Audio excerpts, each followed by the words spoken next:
Hello guys, welcome back to our Vietnam series. ఈరోజు మన ట్రిప్లో మోస్ట్ అవైటెడ్ ప్లేస్ అయిన బానా హిల్స్కి వెళ్ళబోతున్నాం. బానా హిల్స్ అర్లీగా వెళ్తే క్రౌడ్ కొంచెం తక్కువగా ఉంటుందని ముందు రోజు 6 AM క్యాబ్ షెడ్యూల్ చేసుకున్నాం.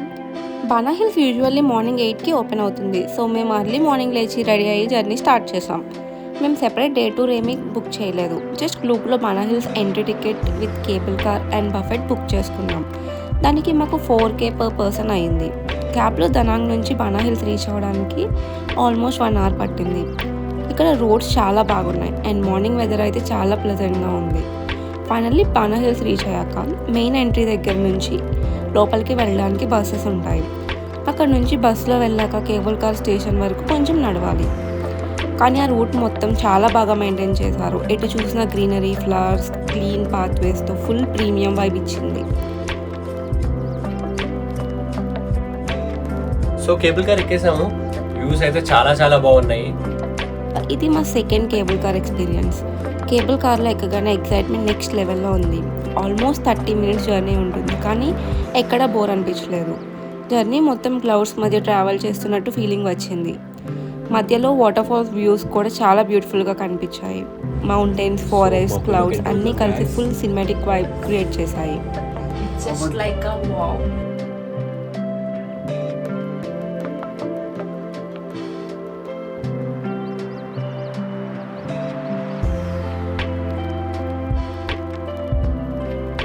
అలా జర్నీని ఎంజాయ్ చేస్తూ ఫైనల్గా మేము ఫేమస్ గోల్డెన్ బ్రిడ్జ్ దగ్గరికి వచ్చేసాం.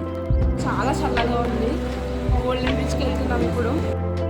మేము అర్లీగా రీచ్ అవ్వడం వల్ల అప్పటికి క్రౌడ్ కొంచెం తక్కువగా ఉంది. సో పీస్ఫుల్గా బ్రిడ్జ్ మొత్తం ఎక్స్ప్లోర్ చేసి ఫొటోస్ అండ్ వీడియోస్ తీసుకున్నాం.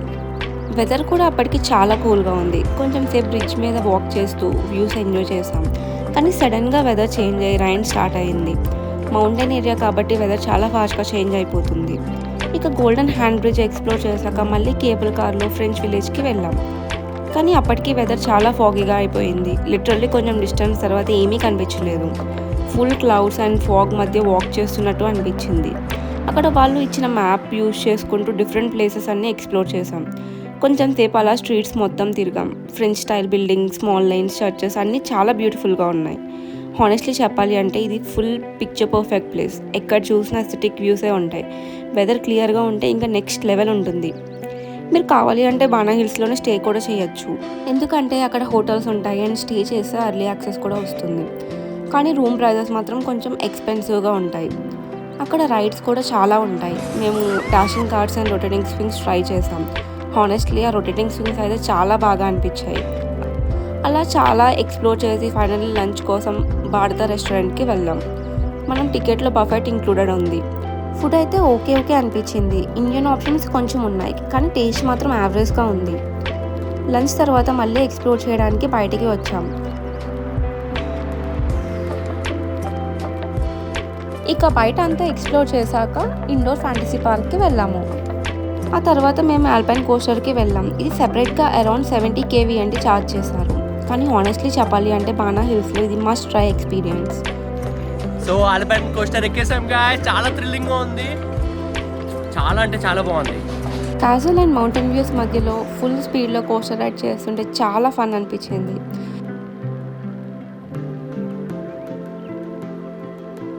ఇక ఈవినింగ్ అవ్వడానికి ముందే కొంచెం షాపింగ్ చేసి మళ్ళీ కేబుల్ కార్ దగ్గరికి వచ్చాం.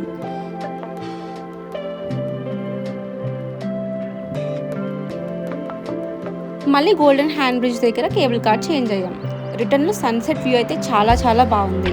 ఇక మా హోటల్కి వెళ్ళి లగేజ్ కలెక్ట్ చేసుకుని బస్ పాయింట్కి వచ్చేసాం హనోయ్కి వెళ్ళిపోవడానికి. That's it for today's vlog guys. Bye see you all in our next vlog.